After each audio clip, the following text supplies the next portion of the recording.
Hello दोस्तों, तो आज यहाँ पे देखेंगे 12th फिजिक्स के लास्ट चैप्टर का यहाँ पे ऑब्जेक्टिव क्वेश्चंस। तो देखिए लास्ट चैप्टर हमारा क्या है, अर्धचालक और संचार व्यवस्था। इस दोनों चैप्टर से जितना भी ऑब्जेक्टिव क्वेश्चन बनेगा सभी ऑब्जेक्टिव क्वेश्चन हम इस वीडियो में आपको बता देंगे। और जितना भी ऑब्जेक्टिव क्वेश्चन है सभी ऑब्जेक्टिव क्वेश्चन आपकी बोर्ड एग्जाम के लिए काफ़ी ज़्यादा महत्वपूर्ण है। सो आप लोग क्या कीजिए, जितना भी ऑब्जेक्टिव क्वेश्चन बताएंगे सभी ऑब्जेक्टिव क्वेश्चन को अच्छे से डिटेल्स में हम बताएंगे और आप लोग अच्छी तरह से याद कर लीजिएगा, ताकि क्या हो कि बोर्ड एग्जाम में इस दोनों चैप्टर से आपको एक भी क्वेश्चन छूटना ना चाहिए। तो आइए यहाँ से हम वीडियो स्टार्ट करते हैं। तो फर्स्ट क्वेश्चन देखते हैं यहाँ पे क्या है, पी टाइप के अर्धचालक में मुख्य धारावाहक होते हैं।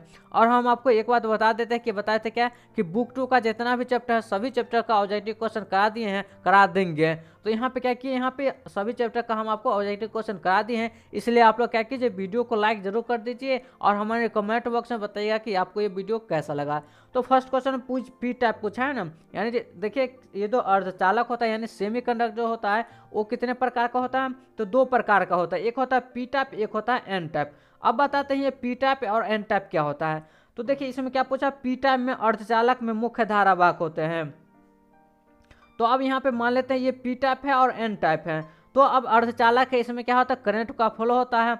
तो अर्धचालक है ना, तो पी टाइप में जो मुख्य धारावाहक यानी पूछा है कि ये तो दो टाइप हो गया। अब पी टाइप में किसके कारण धारा प्रवाहित होता है, तो पी टाइप में जो धारा प्रवाहित होता है वो किसके कारण होता है, तो होल के कारण यानी छिद्र के कारण इसमें धारा प्रवाहित होती है। और अगर पूछे कि एन टाइप सेमीकंडक्टर में किसके कारण धारा प्रवाहित होती है यानी मुख्य धारावाहक क्या होता है, तो यहाँ पे इलेक्ट्रॉन हो जाता है।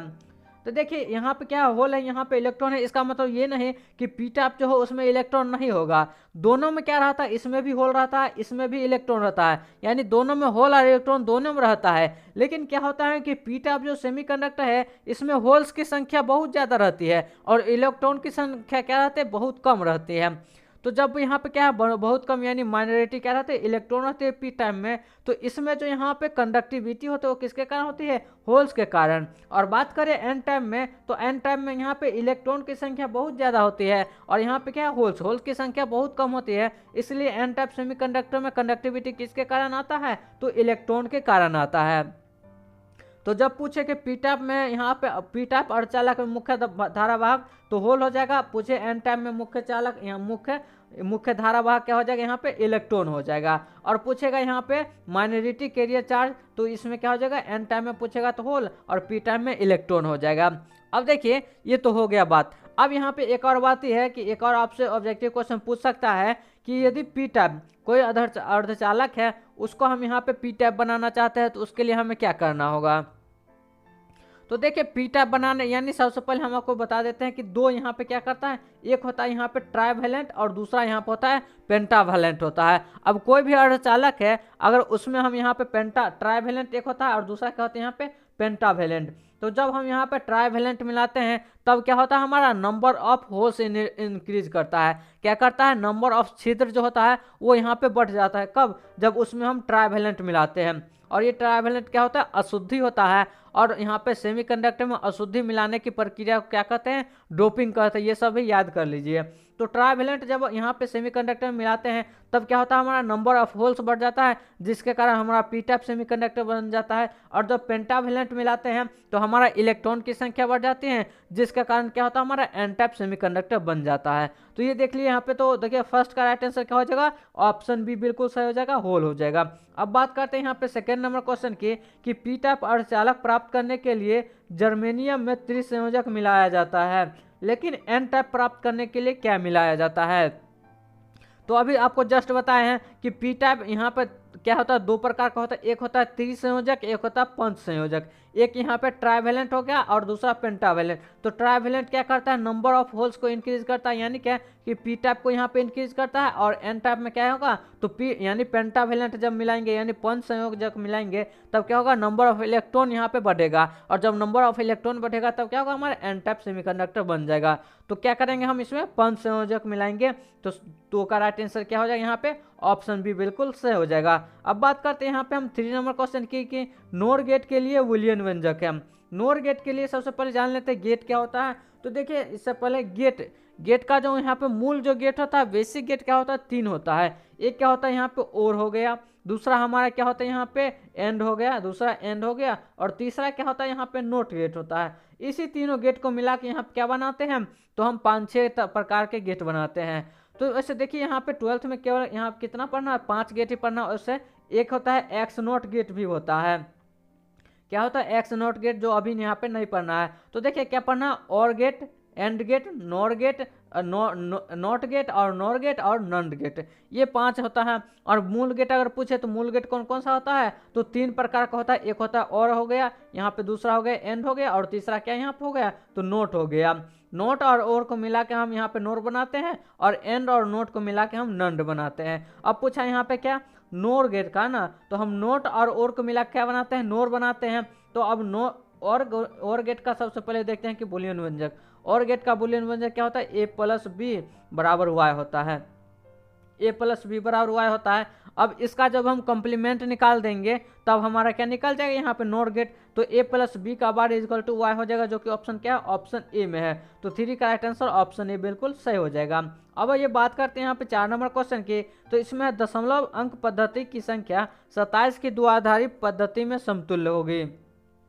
अब 27 है, अब इसको यहाँ पे क्या यहाँ पे बनाना है, बाइनरी मेथड में इसको बनाना है। तो देखिए बाइनरी मेथड बनाने के लिए इसका सिंपल सा है, इसमें क्या करते हैं, हम 2 से डिवाइड करते जाते हैं, और ये यहाँ पे क्या हो जाएगा 13, और यहाँ पे क्या बचेगा 1 बचेगा। अब आप क्या कीजिए कि 13 को डिवाइड कीजिए तो ये क्या बचेगा यहाँ पे 6, और यहाँ पे 1 बचेगा। फिर 6 को डिवाइड कीजिएगा तो ये 2 से क्या बचेगा, ये 3, और यहाँ पे क्या हो जाएगा शेषफल 0, तो ये 0 हो गया। फिर 2 से डिवाइड कीजिएगा तो 1 और 1। अब यहाँ से करते हैं, नीचे से हम लिखते हैं तो 1 1 0, उसके बाद क्या हो गया, फिर 1 1 हो गया। तो क्या होगा हमारा 1 1 0 और फिर 1 1, यानी 1 1 0 1 1 कौन है, ऑप्शन ए में। तो 4 का राइट आंसर ऑप्शन ए बिल्कुल सही हो जाएगा। अब आइए बात करते हैं यहाँ पे 5 नंबर की, अर्धचालकों में परिचालित अशुद्धि मिलाने की प्रक्रिया को क्या कहा जाता है। तो अभी हम बताएं कि सबसे पहले जान लीजिए कि अर्धचालक में अशुद्धि हम क्यों मिलाते हैं, इम्प्योरिटी क्यों मिलाते हैं।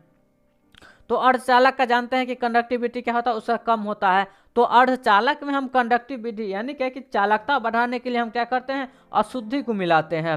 अशुद्धि को मिलाने से क्या होता है, यहाँ पे जो अर्धचालक होता है, सेमीकंडक्टर होता है, उसमें चालकता बढ़ जाती है। तो इस अशुद्धि मिलाने की प्रक्रिया को क्या कहते हैं, हम डोपिंग कहते हैं। क्या कहते हैं, डोपिंग कहते हैं। और कौन कौन था, एक यहाँ पे होता है ट्राइवेलेंट अशुद्धि, दूसरा यहाँ पे पेंटावेलेंट अशुद्धि। और बता दिए ट्राइवेलेंट से क्या होता है और पेंटावेलेंट से क्या होता है। तो यहाँ पे 5 का राइट आंसर ऑप्शन ए हो जाएगा, डोपिंग होता है। अब बात करते हैं यहाँ पे 6 नंबर क्वेश्चन की, कि वैसी युक्ति जो सौर ऊर्जा को विद्युत ऊर्जा में परिवर्तित करता है उसे कहते हैं क्या है, यहाँ पे सौर ऊर्जा जो है उसको यहाँ पे विद्युत ऊर्जा में बदलता है। तो इसको हम क्या कहते हैं, सौर सेल कहते हैं, यानी सोलर सेल कहते हैं। क्या कहते हैं, सोलर सेल कहते हैं। और बात करते हैं यहाँ पे सोलर सेल, ये किस सिद्धांत पे काम करता है, तो ये फोटो इलेक्ट्रिक सिद्धांत पे काम करता है। जैसे मान लीजिए ये सोलर सेल है, सोलर सेल किसका बना होता है, तो अर्धचालक का बना होता है। एक यहाँ पे एन टाइप होता है या नीचे पी टाइप होता है, और यहाँ पे ये सोलर का, ये सूर्य का प्रकाश की किरण पड़ती है, तो यहाँ से क्या होता है, ये इलेक्ट्रॉन मूव होता है। और इलेक्ट्रॉन यहाँ से मान लीजिए अगर इलेक्ट्रॉन निकलता है तो इसके भरने के लिए क्या होता है, इससे यहाँ पे इलेक्ट्रॉन आता है, जिसके कारण उसमें कंडक्टिविटी चालू हो जाता है। तो इस तरह से सोलर सेल काम करता है। और इसका सिद्धांत क्या है, फोटो इलेक्ट्रिक इफेक्ट। और देखिए सोलर सेल को हम यहाँ पे क्या कहते हैं, और यहाँ पे ये इसको सोलर सेल को हम अकार्बनिक सेल भी कहते हैं। अब अकार्बनिक सेल क्यों कहते हैं, क्योंकि क्या होता है, ये अकार्बनिक तत्वों से मिला होता है। क्या होता है, अकार्बनिक तत्वों से बना होता है। और ये सबसे पहले अकार्बनिक तत्व क्या है, तो सेमी अर्धचालक है, वो हो यहाँ पे हो गया। जैसे कि यहाँ पे होता है सिलिकॉन होता है, इस सबसे क्या होता है यहाँ पे, तो सोलर सेल बना हुआ रहता है। 6 का राइट आंसर ऑप्शन ए हो गया। अब बात करते हैं यहाँ पे 7 नंबर क्वेश्चन की, प्रसारण एंटीना आमतौर पर होती है। अब देखिए कि आप लोग यहाँ पे एंटीना देखते होंगे किस तरह का वो रहता है, वहाँ पे omni directional type, vertical type, horizontal type, या नन ऑफ दिस। तो देखिए यहाँ पे ब्रॉडकास्टिंग एंटीना जो होता है वो क्या होता है यहाँ पे, तो ये होता है वर्टिकल टाइप का होता है। क्या होता है यहाँ पे, तो ऊर्ध्वाधर टाइप का होता है, यानी वर्टिकल टाइप का होता है। तो 7 का राइट आंसर ऑप्शन बी हो जाएगा, वर्टिकल। अब बात करते हैं यहाँ पे हम 8 नंबर, नंड गेट के लिए बूलियन व्यंजक होगा।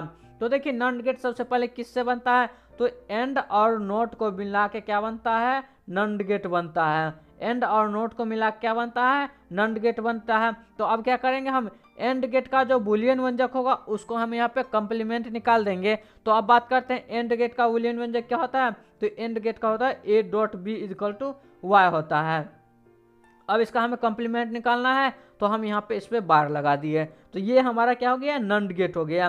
तो देखिए ए डॉट बी का बार इक्वल टू वाई किस ऑप्शन में है, तो ऑप्शन बी में है, तो यहाँ पे 8 का राइट आंसर ऑप्शन बी बिल्कुल सही हो जाएगा। अब हम देखते हैं क्या, तो यहाँ पे 9 नंबर क्वेश्चन में है कि पूर्ण तरंग दृष्टिकारी में उपयोग होता है क्या, यहाँ पे use full wave rectifiers. Full wave rectifiers में कितने डायोड का उपयोग होता है, तो देखिए फुल वेव रेक्टिफायर में यहाँ पे 2 डायोड का प्रयोग होता है। क्या होता है, 2 डायोड का प्रयोग होता है, और जब यहाँ पे हाफ पूछे तो उसमें 1 डायोड का प्रयोग होता है, और फुल में 2 डायोड। तो 9 का राइट आंसर ऑप्शन ए बिल्कुल सही हो जाएगा। अब आइए बात करते हैं यहाँ पे 10 नंबर क्वेश्चन की। तो इसमें है कि मूल गेट है। अभी ऊपर आपको बताया था कि बेसिक गेट क्या होता है, तो 3 गेट होता है। कौन कौन सा होता है, तो और हो गया, उसके बाद एंड हो गया, और उसके बाद नोट हो गया।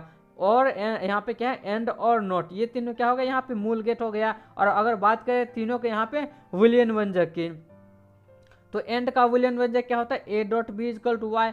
और का यहाँ पे क्या होता है, A plus B equal to यहाँ पे क्या हो गया, वाई हो गया। और यहाँ पे नोट गेट, तो नोट गेट का क्या होता है, ए का बार इजकल टू वाई।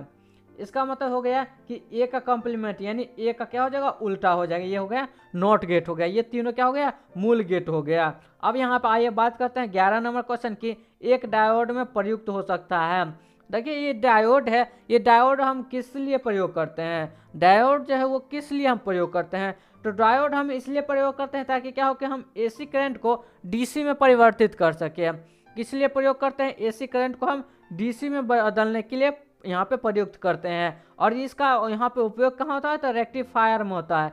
रेक्टिफायर में क्या होता है, यहाँ पे तो डायोड का उपयोग करते हैं। और किस लिए, तो एसी करंट को डीसी में परिवर्तित करने के लिए करते हैं। अब यहाँ पे आइए 12 नंबर क्वेश्चन देखते हैं। ताप बढ़ने से अर्धचालक का प्रतिरोध क्या होता है। ऑप्शन ए में बढ़ता है, ऑप्शन बी में घटता है, कभी बढ़ता है कभी घटता है, और यहाँ पे क्या है, अपरिवर्तित रहता है। तो अब बताइए यहाँ पे 12 करेक्ट आंसर क्या हो जाएगा। तो देखिए क्या पूछा, अर्धचालक न है, तो अर्धचालक है और इसमें ताप बढ़ा रहा है। तो याद रखिए कि अर्धचालक में जब यहाँ पे क्या होता है, ताप यहाँ पे जब टेम्परेचर बढ़ता है तब यहाँ पे इसका जो क्या होता है, रेसिस्टेंस क्या होता है, घटने लगता है। जब अर्धचालक में हम ताप बढ़ाते हैं तब उसका जो रेसिस्टेंस होता है वो घटने लगता है। और बात करें यहाँ पे चालक में, तो चालक में जब हम टेम्परेचर बढ़ाते हैं तब रेसिस्टेंस भी क्या होता है, वहाँ पे उसका बढ़ने लगता है। क्योंकि इसमें चालक में क्या होता है, अत्यधिक इलेक्ट्रॉन होता है, और जब उसमें टेम्परेचर बढ़ाते हैं तब क्या होता है, इलेक्ट्रॉन का रेंडमली मूवमेंट इतना ज़्यादा होने लगता है, इसलिए उसमें क्या होता है, रेसिस्टेंस उसमें बढ़ने लगता है। और बात करते हैं अर्धचालक में, तो इसमें तो ऑलरेडी यहाँ पे क्या एफिशिएंसी ऑफ इलेक्ट्रॉन है, तो इसलिए जब इसमें हम क्या बढ़ाते हैं, टेम्परेचर बढ़ाते हैं, तब यहाँ पे क्या होता है, धीरे धीरे इलेक्ट्रॉन उसमें आने लगता है, जिसका यहाँ पे क्या होता है, रेसिस्टेंस इसमें कम होने लगता है। रेसिस्टेंस कम होने का मतलब क्या है, कंडक्टिविटी बढ़ने लगता है। तो अब यहाँ पे क्या हो जाएगा, रेसिस्टेंस घटने लगता है, यानी ऑप्शन बी क्या हो जाएगा, इसका राइट आंसर हो जाएगा। अब आइए बात करते हैं यहाँ पे 13 नंबर क्वेश्चन की कि एंड गेट का बुलियन व्यंजक है। तो अभी हम आपको बताएं एंड गेट का बुलियन व्यंजक क्या होता है, A dot B equal to Y होता है। A dot B equal to Y होता है, किस ऑप्शन में है, तो ऑप्शन यहाँ पे सी हो जाएगा। क्या हो जाएगा, ऑप्शन सी इसका राइट आंसर हो जाएगा। और पूछता है यहाँ पे नंड गेट, तो इस पे बार लगा देते, क्या होता है, नंड गेट हो जाता। अब आइए बात करते हैं यहाँ पे 14 नंबर क्वेश्चन की। फोरबिडन ऊर्जा अंतराल की चौड़ाई है। क्या पूछा, फोरबिडन ऊर्जा अंतराल की चौड़ाई है।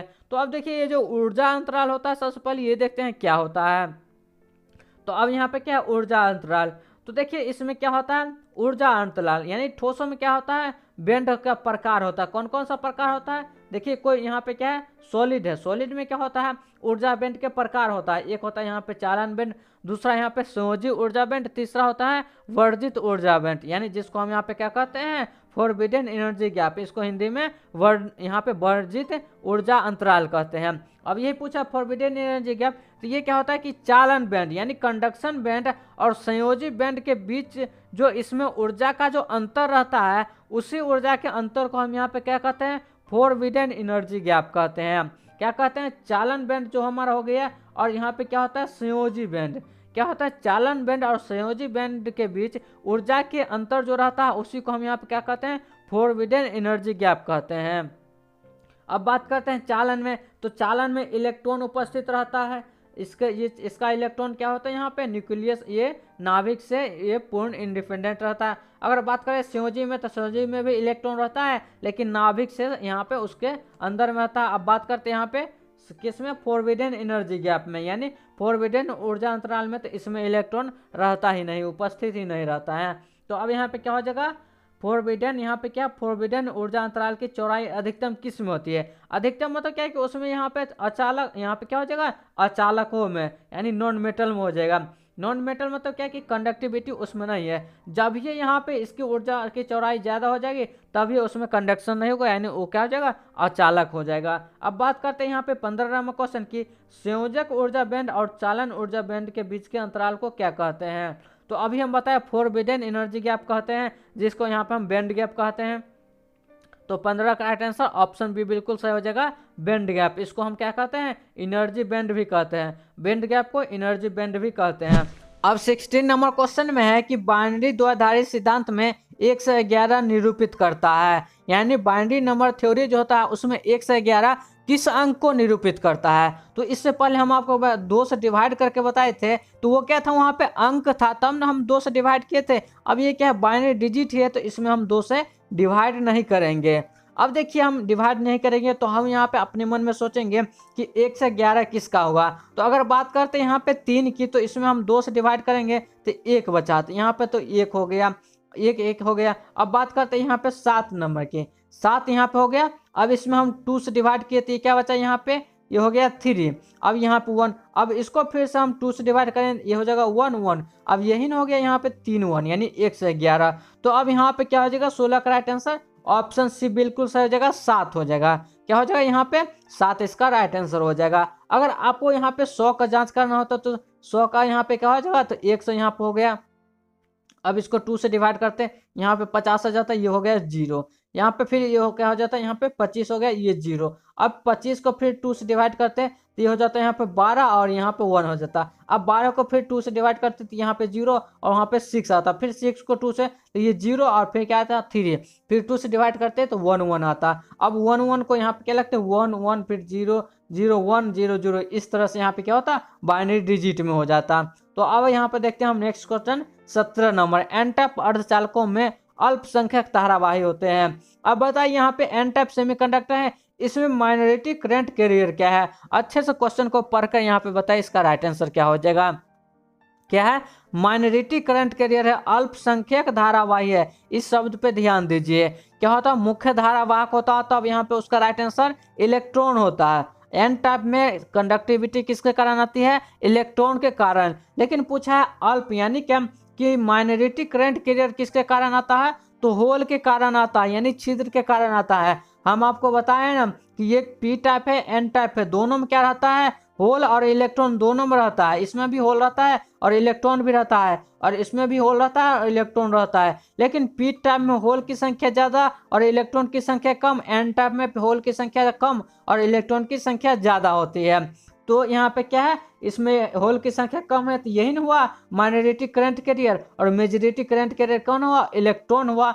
तो अब यहाँ पे इसका राइट आंसर क्या हो जाएगा, होल हो जाएगा, जो कि ऑप्शन बी में है। अब आइए बात करते हैं यहाँ पे 18 नंबर क्वेश्चन की, कि 0 डिग्री केल्विन पर जर्मेनियम का टुकड़ा क्या होता है, अर्धचालक होता है, सुचालक होता है, कुचालक होता है, या अधिकतम चालकता मैक्सिमम कंडक्टिविटी दिखाता है।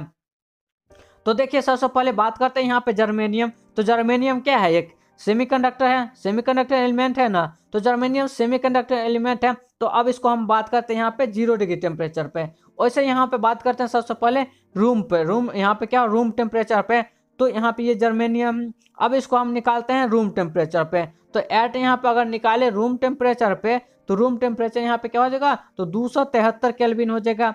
273 केल्विन मतलब क्या है कि अब ये यहाँ पे मान लेते हैं 2 स्टेट है, एक यहाँ पे क्या है, ये कंडक्शन बैंड, और यहाँ पे क्या है, ये यहाँ पे है वैलेंस बैंड। ऊपर कंडक्शन बैंड, नीचे वैलेंस बैंड। तो जब यहाँ पे ये टेम्परेचर होता है, तो टेम्परेचर के कारण क्या होता है, इसमें इलेक्ट्रॉन जंप हो जाता है, यानी कंडक्शन बैंड से वैलेंस बैंड में आ जाता है, या वैलेंस बैंड से कंडक्शन बैंड में चला आता है। अब यहाँ पे जब ये टेम्परेचर क्या होता है, 0 हो जाता है, तब इसमें क्या है, ये कंडक्शन बैंड है और ये वैलेंस बैंड है, इसमें इलेक्ट्रॉन क्या होता है, जंप नहीं कर पाता है, जिसके कारण इसमें क्या होता है, कंडक्टिविटी नहीं होता है। तो जब जिस पदार्थ में यहाँ पे करंट फ्लो नहीं, तो उसको हम क्या कहते हैं, अर्धचालक कहते हैं। तो ये जर्मेनियम का टुकड़ा किस तरह से बिहेव करेगा, तो अर्धचालक की तरह बिहेव करेगा। कब, जब इसमें टेम्परेचर क्या हो, 0 डिग्री हो। क्या हो, टेम्परेचर जब 0 डिग्री रहता है तब ये किस तरह से बिहेव करता है, तो यहाँ पे कुचालक की तरह, सॉरी यहाँ पे कुचालक की तरह बिहेव करता है। तो 18 का राइट आंसर क्या हो जाएगा, ऑप्शन सी हो जाएगा। क्या यहाँ पे कुचालक यानी नॉन कंडक्टर हो जाएगा, ऑप्शन सी इसका राइट आंसर हो जाएगा। अब 19 नंबर क्वेश्चन में दिया है जीपीएस का संक्षिप्त रूप है, यानी जीपीएस किसका संक्षिप्त रूप है। जीपीएस का उपयोग जो है सो यहाँ पे ट्रैक करने के लिए लगाया जाता है। तो देखिए जीपीएस का फुल फॉर्म क्या होता है, तो ग्लोबल पोजिशनिंग सिस्टम। क्या होता है, ग्लोबल पोजिशनिंग सिस्टम। तो 19 का राइट आंसर ऑप्शन ए हो जाएगा। अब बात करते हैं यहाँ पे 20 नंबर क्वेश्चन की, टीवी प्रसारण के लिए किस आवृत्ति प्रास का उपयोग होता है। टीवी प्रसारण जैसा कि देखते होंगे कि टीवी में कोई यहाँ पे क्या आता है, तो कोई भी यहाँ पे जैसे मूवी आर आया, तो मूवी आर किस तरह से आता है, तो मूवी आर आने के लिए देखिए सबसे पहले क्या होता है, यहाँ पे आइनोस्फीयर है। आइनोस्फीयर से यानी यहाँ से क्या इन्फॉर्मेशन को भेजा जाता है, इन्फॉर्मेशन को भेजा गया, ये क्या है यहाँ पे आइनोस्फीयर है। आइनोस्फीयर से क्या होता है, यहाँ पे ये टकरा के यहाँ पे आता है, यहाँ पे ये जहाँ आपका एंटीना लगा रहता है यहाँ पे आता है, तो ये क्या करते हैं यहाँ पे कैच करता है। तो अब पूछा है कि यहाँ से जो हम फ्रीक्वेंसी भेजेंगे वो कितना फ्रीक्वेंसी भेजेंगे, ताकि क्या हो कि ये यहाँ पे ये एंटीना पे आके आराम से यहाँ पे आ जाए, जिससे क्या हो कि आपका यहाँ पे जो टीवी हो वो चलने लगता है। तो किससे ये टकराता है, ये भी क्वेश्चन अच्छा है कि ये यहाँ पे टीवी जो आवृत्ति होते हैं या तो फिर ट्रांसमिशन जो होता है वो किससे यहाँ पे टकरा के आता है, तो आइनोस्फीयर से यहाँ पे आता है। तो अब बात करते हैं कितने हर्ट्ज की फ्रीक्वेंसी को यूज करते हैं, तो ये जो यहाँ पे इसका राइट आंसर हो जाएगा ऑप्शन यहाँ पे सी हो जाएगा। क्या 30 मेगाहर्ट्ज से 300 मेगाहर्ट्ज जो होता है वो इतने फ्रीक्वेंसी का यूज करते हैं, तब यहाँ पे क्या होता है टीवी का जो प्रसारण होता है वो अच्छे तरीके से होता है। कहाँ से कहाँ तक, तो 300 मेगाहर्ट्ज 30 मेगाहर्ट्ज से 300 मेगाहर्ट्ज तक उपयोग करते हैं। अब 21 नंबर क्वेश्चन देखते हैं, फैक्स का फुल फॉर्म क्या है। देखिए फैक्स का फुल फॉर्म क्या है, तो फैक्स क्या है, एक यहाँ पे ईमेल की तरह है, इसको भी क्या किया जाता है, संदेश एक जगह से दूसरे जगह तक भेजा जाता है फैक्स के जरिए। तो फैक्स का यहाँ पे फुल फॉर्म क्या होता है, तो फैसिमैन टेलीग्राफी क्या होता है, क्या होता है फैसिमैन टेलीग्राफी। तो 21 का राइट आंसर ऑप्शन बी बिल्कुल सही हो जाएगा। अब बात करते हैं यहाँ पे 22 नंबर क्वेश्चन की, तो इसमें है कि यहाँ पे वाहक तरंगों पर किसी सूचना के अध्यारोपण की प्रक्रिया को कहते हैं। क्या है यहाँ पे क्वेश्चन कि द प्रोसेस ऑफ सुपर यहाँ पे imposition of any information on carrier wave is, यानी वेव से इज क्या कहलाता है, तो क्या है यहाँ पे सुपर इम्पोजिशन है ना, तो कोई भी इंफॉर्मेशन है उसको यहाँ पे क्या करते हैं, अध्यारोपण करते हैं, तो इस प्रक्रिया को क्या कहते हैं, तो इस प्रक्रिया को हम मॉड्यूलेशन कहते हैं। तो 22 का राइट आंसर ऑप्शन बी से हो जाएगा, क्या मॉड्यूलेशन हो जाएगा। अब आइए यहाँ पे हम 23 नंबर क्वेश्चन देखते हैं। 23 नंबर क्वेश्चन में है कि तनुकरण का मापन किया जाता है, यहाँ पे क्या है, एटीन्यूएशन इज मेजर्ड बाय। तो तनुकरण का मापन किस में किया जाता है, तो डेसिबल में किया जाता है।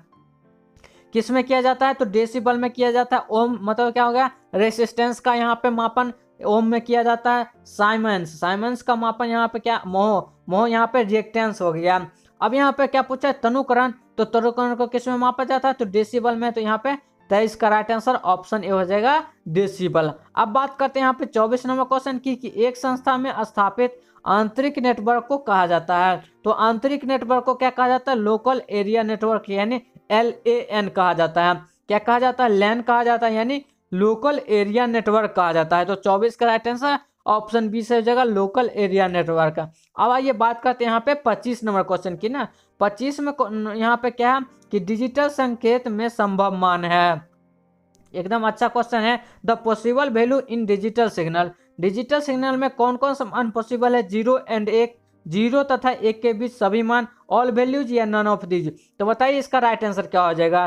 तो अब आइए बात करते हैं यहाँ पे क्या, दो यहाँ पे डिजिटल सिग्नल में, तो जो डिजिटल सिग्नल है इसमें हम केवल दो यहाँ पे डिजिट का उपयोग करते हैं, एक होता है 0 और दूसरा यहाँ पे 1 होता है। क्या होता है, एक होता है 0 और दूसरा यहाँ पे 1 होता है। और बात करें यहाँ पे इसका वैल्यू आने की, तो इसका वैल्यू ही दो ही संख्या में आता है, या तो 0 आता है या तो फिर 1 आता है। और इसका उपयोग कहाँ करते हैं, तो अभी इससे पहले हम आपको बताएं or and not nor nand gate. तो इस सब को जब यहाँ से आप अच्छी तरह से पढ़िएगा तो उसी में आपको पता लग जाएगा कि यहाँ पे हम जो यूज करते हैं डिजिटल सिग्नल में वो कौन कौन से मान का यूज करते हैं। तो केवल क्या करते हैं, 0 और 1 वैल्यू को ही यहाँ पे यूज करते हैं। तो यहाँ पे 25 का राइट आंसर ऑप्शन ए हो जाएगा, 0 एंड 1। अब आइए 26 नंबर क्वेश्चन देखते हैं। स्काई वेब संचार आधारित है, sky web communication is based on. तो यहाँ पे क्या है, स्काई वेब है ना। तो अभी हम आपको बताएं कि यहाँ से क्या होता है, कोई यहाँ पे इंफॉर्मेशन को यहाँ पे भेजा जाता है कोई भी स्पेशल हर्ज पर, और ये क्या होता है, यहाँ पे आयनोस्फीयर है, आयनोस्फीयर से टकरा के और यहाँ पे जो एंटीना लगा रहता है, ये एंटीना पे आता है, जिससे यहाँ पे कोई भी प्रोग्राम है वो चलने लगता है। तो ये किससे टकराता है, तो आयनोस्फीयर से। किससे रिफ्लेक्शन होता है, तो टोटल रिफ्लेक्शन कह लीजिए किससे होता है, तो आयन मंडल द्वारा परावर्तन होता है। तो 26 का राइट आंसर ऑप्शन ए बिल्कुल सही हो जाएगा। अब बात करते हैं यहाँ पे 27 नंबर की, कि पृथ्वी के किसी स्थान पर टीवी प्रेषण टावर की ऊंचाई 245 मीटर है, जितनी अधिकतम दूरी तक इस टावर का प्रसारण पहुंचेगा वह है। अब देखिए यहाँ पे मान लीजिए ये क्या है, एक टावर है, क्या है, ये एक टावर है। इस टावर की जो ऊंचाई है वो 245 मीटर है। अब पूछा है कि इसकी जो यहाँ पे कितने दूरी तक, इस टावर के वजह से कितने दूरी तक जो यहाँ पे दूरी का प्रसारण होगा। यानी मान लीजिए इस टावर के द्वारा हम कोई भी प्रोग्राम का प्रसारण कर रहे हैं, तो इसकी कितने दूरी तक हम प्रसारण को पहुंचा सकते हैं, वो पूछा है। तो याद कीजिए इसको हम किस तरह से निकालते हैं। तो इसको निकालने के लिए क्या हमारा एक फॉर्मूला होता है, तो यहाँ पे क्या होता है फॉर्मूला, तो अभी यहाँ पे होता है डी बराबर।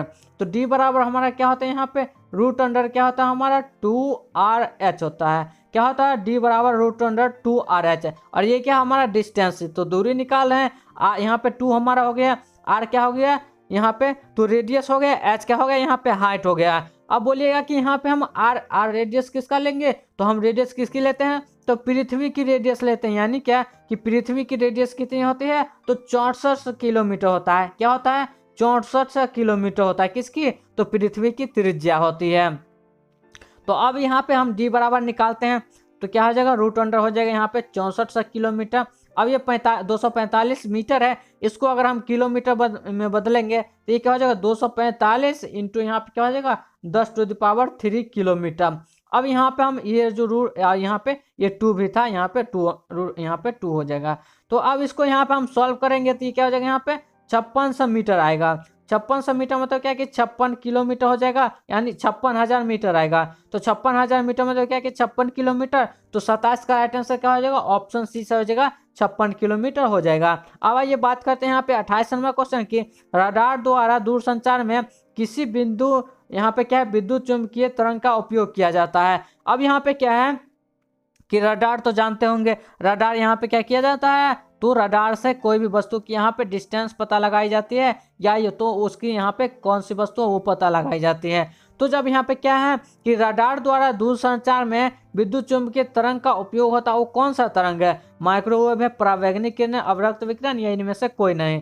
तो देखिए इसको हम यहाँ पे कौन से यूज करते हैं, तो माइक्रोवेव से यूज करते हैं। माइक्रोवेव्स के द्वारा यहाँ पे क्या करते हैं, तो रडार में हम उसमें इलेक्ट्रोमैग्नेटिक वेव की तरह यूज करते हैं। कौन सा हो गया, माइक्रोवेव हो गया। अब ये बात करते हैं यहाँ पे 29 नंबर क्वेश्चन की, तो 29 नंबर क्वेश्चन में रेडियो तरंगों का परावर्तन होता है। रेडियो वेव्स का जो परावर्तन होता है वो किससे होता है, आयनोस्फेयर से, स्ट्रेटोस्फेयर से, ट्रोपोस्फेयर से, या इनमें से कोई नहीं।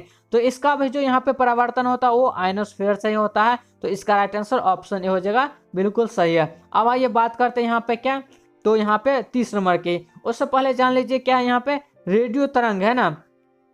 तो रेडियो तरंग के जो यहाँ पे वो क्या होती है, वेवलेंथ जो होती है वो यहाँ पे क्या होती है, तो 4000, यानी अगर बात करते हैं ये रेडियो तरंग है, और जब इसका जो अगर मान लेते हैं क्या है आवृत्ति फ्रीक्वेंसी अगर यहाँ पे 40 मेगाहर्ट्ज से ज़्यादा होगी तब क्या होगा। यहाँ पे एक अच्छा ऑब्जेक्टिव क्वेश्चन बनता है कि अगर कोई भी यहाँ पे रेडियो तरंग है या कुछ भी है, उसका यहाँ पे अगर 40 मेगाहर्ट्ज से ज़्यादा फ्रीक्वेंसी हो तब उसमें उस कंडीशन में क्या होगा, तब उस कंडीशन में परावर्तन होगा या नहीं होगा। तो बात करते हैं ये 40 मेगाहर्ट्ज है, तो जब 40 मेगाहर्ट्ज का यहाँ पे ये क्या आयनोस्फीयर मान लीजिए, अब इससे जब 40 मेगाहर्ट्ज की आवृत्ति जब यहाँ पे आएगी तब क्या होती है, वो इसको पार कर जाती है। क्या होती है, आयनोस्फीयर को पार कर जाती है, जिससे जो हमारा प्रोग्राम होगा, अगर मान लीजिए यहाँ पे एंटीना है तो अगर इसको पार कर जाएगा तो ये क्या आएगा यहाँ पे इस तरह, यानी वो एग्जैक्ट यहाँ पे एंटीना अपनाएगा, जिससे क्या होगा वहाँ पे इसलिए हम यहाँ पे क्या क्या होगा, तो वो प्रोग्राम यहाँ पे नहीं आएगा, यानी उसका सिस्टम क्या हो जाएगा, गड़बड़ा जाएगा। तो अब बात करते हैं यहाँ पे क्या कितना था, तो 40 मेगाहर्ट्ज था। तो 40 मेगाहर्ट्ज से जब इसकी आवृत्ति ज़्यादा होगी तो उस कंडीशन में क्या होगा, यहाँ पे आयनोस्फीयर को पार कर जाएगा, यानी उसको क्या करेगा, प्रोपेगेट कर देगा। अब ये बात करते हैं क्या तीसरा नंबर, सूचना का मात्रक क्या है। तो देखिए the unit of information is क्या होता है, इसका बीट होता है। क्या होता है, बीट होता है। तो इसका राइट आंसर ऑप्शन ए बिल्कुल सही हो जाएगा। अब 31 नंबर क्वेश्चन में है कि लंबी दूरी तक रेडियो प्रसारण के लिए निम्नलिखित में मुख्यतः किसका उपयोग किया जाता है। तो आपको यहाँ पे ऑप्शन में भू तरंगों का, दृश्य तरंगों का, आयनमंडलीय परावर्तन का, उपग्रह संचार का। तो बताइए इसका राइट आंसर क्या हो जाएगा। जब क्या हमें रेडियो प्रसारण करना है और अत्यधिक दूरी तक करना है तो हम किसका उपयोग करेंगे। तो देखिए अभी हम आपको बताएं क्या, ये आयन मंडल होता है, इससे क्या होता है, यहाँ पे रेडियो वेव्स का यहाँ पे रिफ्लेक्ट होके और यहाँ पे ये एंटीना पे आता है। तो देखिए इसमें भी हम क्या करते हैं, यहाँ पे आयन मंडलीय परावर्तन का हम उपयोग करते हैं। तो 31 का भी राइट आंसर क्या हो जाएगा, ऑप्शन सी हो जाएगा। आयन मंडलीय परावर्तन का उपयोग करके हम क्या करते हैं, कोई भी रेडियो वेव्स है उसको हम यहाँ पे ब्रॉडकास्ट करते हैं। अब ये बात करते हैं यहाँ पे 32 नंबर क्वेश्चन की, वैसी युक्ति जिससे एक तीव्र, एक वर्णी, समांतर तथा उच्च कला संबंध प्रकाश पुंज प्राप्त किया जाता है उसे कहते हैं लेजर, रडार, टेलीविजन, कंप्यूटर। तो देखिए सबसे पहले क्या है, एक वर्णी है, एक कलर का है, समांतर है और उच्च कला संबंध है और प्रकाश पुंज है यानी फोटोन्स है। नंबर यहाँ पे क्या, फोटोन्स पार्टिकल की बंडल है। तो अब उसको हम यहाँ पे क्या कहते हैं, तो उसको हम लेजर कहते हैं। क्या कहते हैं, लेजर कहते हैं। तो यहाँ पे ये क्या हो जाएगा, 32 का राइट आंसर ऑप्शन ए बिल्कुल सही हो जाएगा, लेजर हो जाएगा। और लेजर बीम क्या करता है, तो इलेक्ट्रोमैग्नेटिक रेडिएशन क्या करता है, इसको यहाँ पे ये बात करते हैं लेजर। तो लेजर में क्या होता है, इलेक्ट्रोमैग्नेटिक बीम्स होता है। क्या होता है, इलेक्ट्रोमैग्नेटिक रेडिएशन बीम होता है। और ये क्या होता है, तो हमेशा मोनोक्रोमेटिक होता है। क्या होता है, हमेशा मोनोक्रोमेटिक होता है। अब देखते हैं यहाँ पे 33 नंबर क्वेश्चन में क्या है, कार्बन, सिलिकॉन और जर्मेनियम प्रत्येक में 4 संयोजक इलेक्ट्रॉन है। कार्बन है, यहाँ पे क्या है, उसके बाद यहाँ पे है सिलिकॉन है और जर्मेनियम है। प्रत्येक के क्या है, यहाँ पे 4 वैलेंस इलेक्ट्रॉन है। अब इनकी विशेषता ऊर्जा यहाँ पे बैंड अंतराल द्वारा पृथक संयोजकता की चालन बैंड दी गई है। अब देखिए 3 एलिमेंट है, एक यहाँ पे कार्बन हो गया, ये कार्बन, ये हो गया सिलिकॉन, ये यहाँ पे जर्मेनियम। अब तीनों का बैलेंस यहाँ पे क्या है, 4 दिया है। अब इसमें क्या है, इसके एनर्जी में गैप है, यहाँ इसका जो एनर्जी बैंड है उसमें गैप है, यानी डिफरेंस है। गैप मतलब क्या है कि डिफरेंस है। तो अब बताइए कि सबसे यहाँ पे ये आपको यहाँ पे 4 ऑप्शन दे दिया गया है। एक है यहाँ पे SI का, एक है जर्मेनियम का, एक है कार्बन का, फिर यहाँ पे दे दिया, ये 4 ऑप्शन आपको दे दिया है। अब बताइए इस चारों ऑप्शन में कौन सा ऑप्शन सही होगा। यानी ये यहाँ पे ऑप्शन ए क्या कर रहा है कि यहाँ पे सिलिकॉन का जो यहाँ पे बैंड एनर्जी होगा वो कम होगा किससे, जर्मेनियम से। जर्मेनियम का कम किस होगा, कार्बन से होगा। तो इसका आंसर क्या हो जाएगा। तो देखिए अगर बात करते हैं सबसे कम, तो यहाँ पे क्या है 33 नंबर। तो 33 का जो यहाँ पे राइट आंसर हो जाएगा वो यहाँ पे क्या हो जाएगा, तो ऑप्शन सी हो जाएगा। क्या हो जाएगा यहाँ पे, ऑप्शन सी हो जाएगा। अब ऑप्शन सी कहने का मतलब क्या है कि कार्बन का जो यहाँ पे एनर्जी बैंड होगा वो सबसे ज्यादा होगा। अब 34 नंबर क्वेश्चन में, यदि टीवी टेलीकास्ट द्वारा प्रवर्तित किया जाने वाला क्षेत्र दुगुना हो जाता है तो ट्रांसमिटिंग एंटीना की ऊंचाई करना होगा। जब यहाँ पे टेलीकास्टिंग है जो है उसकी जो यहाँ पे क्षेत्र वो दुगुना कर दिया जाता है, तब हमें टावर यहाँ पे कितनी उसकी ऊंचाई घटानी होगी या बढ़ानी होगी। अब सिंपल से समझ लीजिए कि हमें क्या करना है, टेलीकास्टिंग जो है वो डबल करना है। तो हमें टीवी टावर की जो ऊंचाई है वो क्या करनी होगी, तो वो भी यहाँ पे डबल करना होगा। तो वो यहाँ पे क्या हो जाएगा, 2 गुना हो जाएगा। तो 34 का राइट आंसर ऑप्शन ए हो जाएगा, 2 गुना। अब आइए बात करते हैं यहाँ पे क्या 35 नंबर क्वेश्चन के। तो इसमें है कि which of the following logic gate is universal gate, यानी किसको हम यहाँ पे यूनिवर्सल गेट कहते हैं, और गेट को, नॉर गेट को, एंड गेट को या नॉट गेट को। तो यहाँ पे हम नॉर गेट है, नॉर गेट को हम यहाँ पे क्या कहते हैं, यूनिवर्सल गेट कहते हैं। क्या कहते हैं, नॉर गेट को यूनिवर्सल गेट कहते हैं। यदि ऑप्शन में नॉन गेट हो तो नॉन गेट भी इसका राइट आंसर हो जाएगा। अब यूनिवर्सल गेट कहने का मतलब क्या है कि सबसे पहले देखिए मूल गेट कौन कौन सा है, तो मूल गेट है और हो गया, एंड हो गया, और यहाँ पे क्या है तो नोट हो गया, ये 3 हो गया। अब यहाँ पे क्या है कि और यहाँ पे ये क्या है, एंड और यहाँ पे नोट मिलकर क्या बनता है, तो नंड बनता है। एंड और यहाँ पे नोट मिलकर नंड बनता है, और यहाँ पे और नोट मिलकर क्या बनता है, तो नॉर बनता है। तो यहाँ पे ये नॉर और नंड ये दोनों क्या हो गया, यहाँ पे यूनिवर्सल गेट हो गया। नॉर और नंड ये दोनों क्या होता है यहाँ पे यूनिवर्सल गेट हो गया। अगर आपको ऑप्शन दोनों दे दिया तो दोनों इसका राइट हो जाएगा, इसका राइट आंसर। लेकिन इसमें ऑप्शन एक ही दिया है, नॉर गेट ही दिया है, तो इसका राइट आंसर क्या हो जाएगा नॉर गेट, यानी ऑप्शन बी बिल्कुल सही हो जाएगा। अब ये बात करते हैं यहाँ पे 36 नंबर क्वेश्चन की। तो in Boolean algebra A dot B equal to क्या है ए का बार प्लस यहाँ पे डॉट बी का बार, यानी इसका वैल्यू किसके बराबर होगा बताइए। यहाँ पे 4 ऑप्शन दिया है, एक ए प्लस बी का बार ए डॉट बी, और तीसरा यहाँ पे चौथा ऑप्शन क्या है ए बार डॉट बी है। तो अब बताइए इसका राइट आंसर क्या हो जाएगा, यानी क्या कि ए का बार डॉट बी का बार इक्वल टू क्या होगा, और बुलियन अलजेब्रा है। तो देखिए 36 का राइट आंसर यहाँ पे क्या होगा वो हम आपको बताते हैं। इसका राइट आंसर ऑप्शन बी हो जाएगा, ए प्लस बी का बार हो जाएगा। क्या हो जाएगा ए प्लस बी का बार हो जाएगा। इसका मतलब क्या हो गया, ये यहाँ पे क्या है नॉर गेट है। नॉर गेट का हम ऊपर बताए हैं आपको, नॉर गेट का बुलियन व्यंजक क्या होता है ए प्लस बी का bar is equal to Y होता है, यानी इसका बार। तो ये क्या हो गया यहाँ पे ये बुलियन व्यंजक हो गया, तो बी इसका राइट आंसर ऑप्शन बी हो जाएगा। क्या यहाँ पे 36 का राइट आंसर ऑप्शन बी हो जाएगा। अब ये बात करते हैं यहाँ पे 37 नंबर क्वेश्चन की। इसमें है the symbol shown in figure. तो अब देखिए ये फिगर है, अब यहाँ पे 2 वैल्यू आपको दे दिया रहेगा, एक यहाँ पे मान लीजिए ए वैल्यू दिया, यहाँ पे बी, और यहाँ पे ये वाई है या कुछ वैल्यू। अब बताइए ये जो फिगर है ये किसका फिगर है, एंड गेट का, नॉट गेट का, और गेट का, या यहाँ पे क्या है यहाँ पे और यहाँ पे एंड और नॉर गेट का। तो 4 ऑप्शन बताइए कौन सा इसका राइट आंसर हो जाएगा। तो अब देखिए इसको हम यहाँ पे आपको सॉल्व करके बताते हैं। अब देखिए ये मान लेते हैं ए है और बी है, यहाँ पे क्या है वाई है। तो अब ये है ए बी और यहाँ पे क्या है वाई है। तो अगर ए प्लस बी बराबर हमारा क्या देता है वाई देता है, तो ए प्लस बी बराबर जब वाई देता है तो ये कौन सा गेट हो गया जल्दी बताइए।